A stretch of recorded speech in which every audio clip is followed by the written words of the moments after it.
ঘুমানোর আগে 7 বার যদি এই দোয়াটি আপনি পড়তে পারেন, আপনার মনের সব আশা আল্লাহ কবুল করে দিবে, সব আশা আপনার কবুল হয়ে যাবে ইনশাআল্লাহ। এটি আপনি আপনার পরিবার মানুষকে শেয়ার করবেন, এটি আপনি যখন দেখবেন শেয়ার করবেন, এটি আপনার একটি শেয়ারে আপনি আমল না করে সওয়াব পেয়ে যাবেন। জানেন সেটা কিভাবে?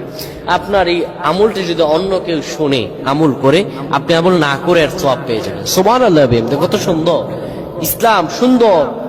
আপনি আমল মানুষের কাছে ছড়িয়ে দিবেন, মানুষের কাছে আমলগুলো শেয়ার করবেন, আল্লাহ তাআলা আপনাকে ফজিলত দান করে দিবে। প্রিয় ভাইরা আমার, অনেকে মনের মধ্যে অনেক আশা, অনেক ব্যথা, অনেক চিন্তা, অনেক চেতনা, কি করব, আপনি আল্লাহ আপনার শব্দ কবুল করে নেবেন। প্রিয় ভাইরা আমার, ঘুমানোর আগে যদি কোনো ব্যক্তি পড়তে পারে, ঘুমানোর আগে ওযু করার পরে 7 বার যদি পড়তে পারে, ইয়া রব্বানা ইয়া রব্বানা ইয়া রব্বানা, হে আমাদের রব, হে আমাদের রব, আল্লাহুম্মা উগফিরলি।